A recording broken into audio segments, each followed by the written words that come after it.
Welcome back to Schoolutions podcast. If you haven't listened to part one of my conversation with Melanie Meehan and Maggie Beattie Roberts, pause this episode. It's right below this. Listen and then come back. I'm hoping part one convinced you that writing is complex brain work. It involves 8 regions we've barely acknowledged of our brains. Part two is where Maggie and Melanie make it practical. How can we use a research-heavy book when we're already overwhelmed? What does it look like to teach foundational skills in actual minutes? And why does explaining brain science to a 7th grader change everything about his relationship with writing? Let's get practical. Here's part 2 of my conversation with Melanie Meehan and Maggie Beattie Roberts.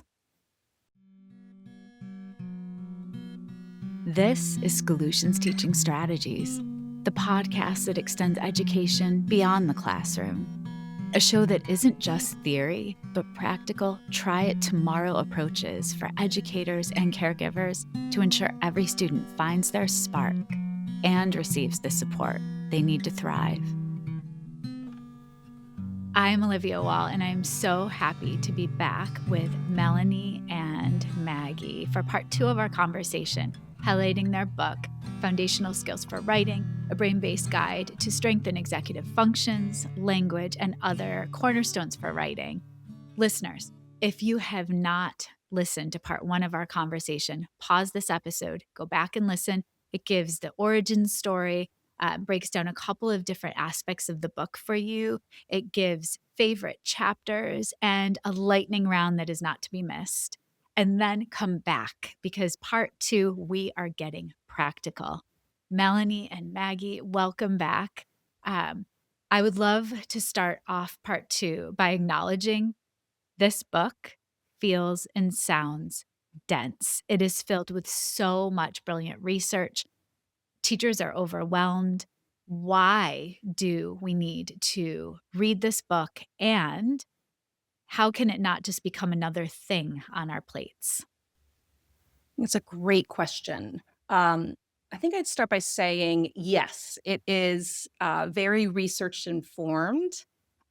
It covers a lot of different aspects of writing and writing instruction.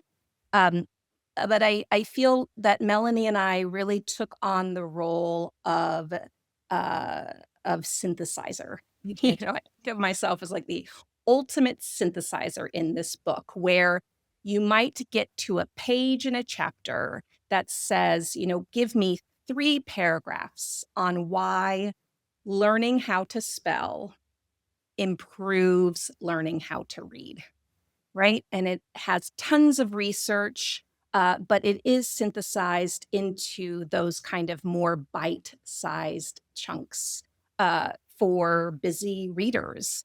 And I think that is that was a real compass that I know that we held up for each other as we were knee deep, shoulder deep in research, Right. which is what's our job again? Our job is to really synthesize this for the busy classroom teacher and give them the most salient points to know. Although the book has many pages, the sections are divided as such that they can be easily metabolized on a Yeah. busy schedule. Yeah. Well said. I would say, too, I think it's important for you to break down how listeners can use the book. And so thank you for being the master synthesizers you are. And then, we spoke about 2 different sections, but I'd love for you, Mel, if you're willing to break down the overall architecture, the way it's designed, and how we can best navigate it. That's a big question. Every chapter addresses a skill, if you will. Maggie gave a kind of an overview in the first part of we have language skills, transcription skills, the executive functioning. So it has that kind of an organization structure, but within each chapter there's a format where we highlight a student and reference that student throughout the chapter. I always think it's good to keep a kid in I mind do when you're too. reading anything. And we go through the research, we go through the brain, we have the progression, but we also have sections that we called leveraging literacy and minute moves toward the end. So those are the practices that are really the practical go-to strategies that teachers can use to kind of like it would, no matter what writing program they're using or what curriculum they're thinking about, those strategies are designed to work in classrooms with whatever time and minutes are available. So I think that's where it really is a user-friendly guide, and we really did start many of our conversations with, "Okay, like, I don't get this, how can we make it clearer so that whoever picks it up with whatever problem and kid in mind can find what is gonna help?" You also just spoke to many teachers are being required to use a boxed curricula option right now. And I am making an omission of this podcast to remind us as teachers, we still have to be responsive to our children. If you are following a day-to-day, curricula option, you still need to ask yourself, "What do the children that I have in my classroom need? What do most need? What do some need? What is my one-on-one conferring going to look like?" This book helps you really individualize and meet the needs of children one-on-one and in small groups, and it also offers those skills that could be supplemental because they're bigger brush strokes. I feel like a lot of the curricula options are having children do more prompt-based writing, and this goes back to writing process, and the writing process is messy, and so you're bringing something back to the forefront that I fear, going back to your origin story, is not on people's radar as much as it should be. So I am so grateful for that. Um, and then beyond mechanics, beyond skills, what's the bigger vision here? Because what would tell us that foundational skills are being done right in classrooms? It's a great question. Yeah, because I'm imagining, right, that I am, teaching, reading and writing, and I have my curriculum on one side of my desk, and the writing curriculum is potentially asking kids to answer this prompt Right. or work on this exercise. But you might be looking at your classroom of writers, and some writers are holding their pencil in their Yeah. fist, or some writers are kind of slumped over their desk. Right. And there are these foundational skills that we can both teach into and rehabilitate for kids that they can then access the writing curriculum Yeah. at hand. Yeah. I think that same uh, dance between writing curriculum and this book also works for the bigger picture, what I would argue is the grander vision for young writers, which is that they can engage in a writing process that then produces a composition that they feel successful in and confident in and proud in. And then again, the strategies and the minute moves in this book that Melanie and I wrote will again help strengthen Yeah. their core foundations to be able to access the writing process. So I see the bigger picture of this book as a way to make writing equitable and accessible to lots of different kinds of writers, no matter how their bodies or their brains are structured. Yeah. That beautifully said. And I would say, Melanie, thinking of your work at the clinic as well, and within schools for many, many years, children need to feel like their teachers know them deeply. And the way that you both break down how brains work, how we process, what is happening inside when we're writing. I guess a question I'm wondering is, do you ever feel like you could use the language from the book in a modified way, perhaps, but use it with children to help them understand how their brains are working? I was just gonna give you an example of that because, like, Really? Yeah, no, I was. I was thinking about, a 7th grader that I've been working with, and, I think that one of the things about this book is we went back and forth with who we're directing it to, like, is it an elementary resource? Is it higher? What I have found working with this writer who, again, 7th grader, history of not feeling very successful as a writer, is one of those kids who really doesn't spell well and reacts to every little squiggle that happens on the screen as he's writing and just is like, "I didn't spell it well again."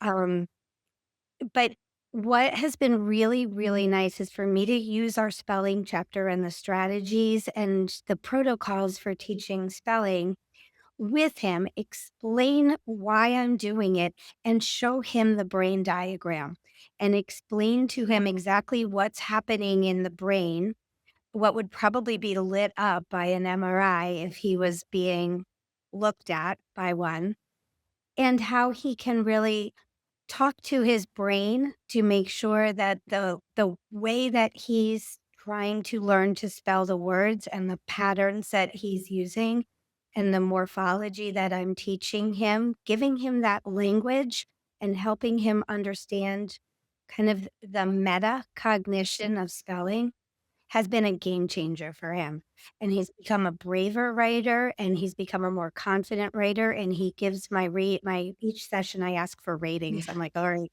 engagement level, learning level." And my numbers are pretty consistently high with him, which has been mind-blowing to his mom because his relationship with writing has been so complicated. Well, you trust him. I feel like kids know when we believe that they can do something, and then if they don't believe in themselves, they start to believe in themselves when we believe in them first. But also, it takes an immense amount of trust to unlock and share with children what we believe about them as learners. Um, and I remember I saw a reel a while back, and it was a student saying, "I don't need all the praise." Like, I think we all need praise, but I don't want all of your sugar coating. I don't need the compliment sandwich. I want you to tell me what I need to do next as a literate being. And I want you to trust me enough that I can handle that feedback and put it into action. So, where I'm going with this is I think your book also empowers teachers in those one on one conversations to have very clear next steps for each writer. And just really individualize that experience. So just well done, both of you. Parting words for part two. What do you want for someone listening to this conversation to take away? How do you want them to feel? What do you want them to be thinking about? I think what I would love teachers to feel like they can walk away with is that you can do a lot in a few minutes when we're thinking about either teaching, reinforcing, or practicing foundational skills. It only takes a few minutes for, let's say, a timed transcription. It takes even less time for some physical handwriting warm ups. It is a perfect opener to a class to put two simple sentences on the board and ask kids what are the different ways we can combine them to create different kinds of sentences. And so, what I think that is something to come back to Yeah. when writing feels big and amorphous and a little bit of uh, monolith to tackle Mm, in the classroom is that you can do a lot in a few minutes. That's very powerful and can really unlock possibilities for kids. well said. Mel, how about you?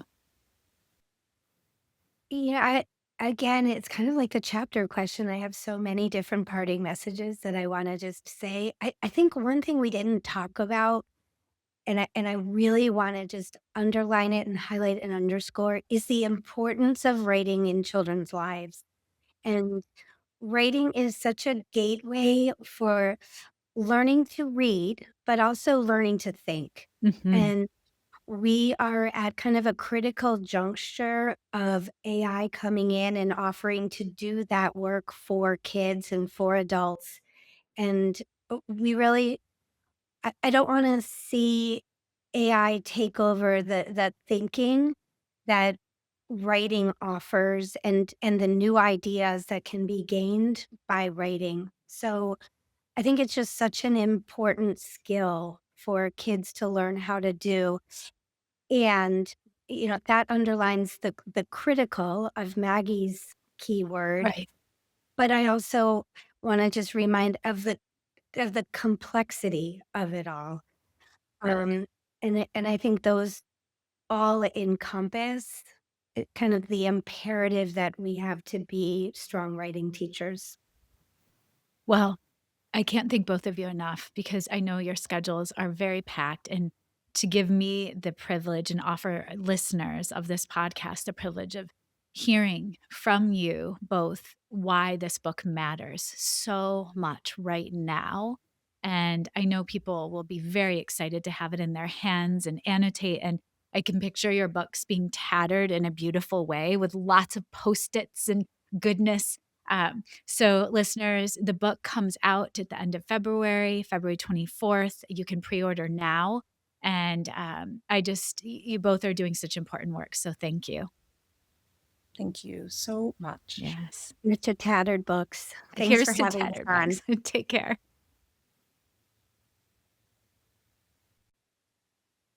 My biggest takeaway from the conversation with Melanie and Maggie that I continue to think about is that writing is thinking. And at this critical juncture with AI offering to do that work for our students, we cannot let go of teaching them this essential skill. Make sure to pre order Foundational Skills for Writing now.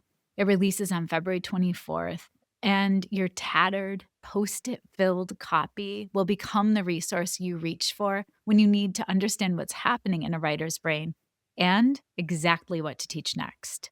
I recommend starting with the chapter that speaks to your most puzzling writer, the one slumped over at their desk, gripping their pencil in a fist, or freezing at every spell check wiggle. The progression charts and minute moves will show you exactly where to start. I made sure to put links in the show notes. Next week, Dr. Courtney Bishop takes us deeper into the brain with her journey as a neurodivergent mom and educator. She'll reveal why traditional behavior management fails our kids and how her conscious coaching framework helps adults pause, shift their narratives, and create genuine connection. Because here's the truth, children can't reach their learning brain until we regulate our own. You won't want to miss it. Schoolutions Teaching Strategies is created, produced, and edited by me, Olivia Wall. Thank you to my older son, Benjamin, who created the music playing in the background. You can follow and listen to Schoolutions wherever you get your podcasts, or subscribe to never miss an episode and watch on YouTube. Thank you to my guests, Melanie Meehan and Maggie Beattie Roberts, for helping us understand what's happening in a writer's brain and exactly what to teach next. And please, if you found this valuable, share it with another caregiver, another teacher, anyone who wants to know what's happening in their writers' brains. Send me an email at schoolutionspodcast@gmail.com to let me know how it went and what you're excited to try next. Don't forget to tune in every Monday and Friday for part 1 and 2 of my guest conversation with the best research-backed coaching and teaching strategies that you can apply right away to better the lives of the children in your care. And look for your 60-second bite-sized piece of learning on Wednesdays from our conversation that you can share with a colleague. Take care, and thank you for forever getting better with me. See you next week.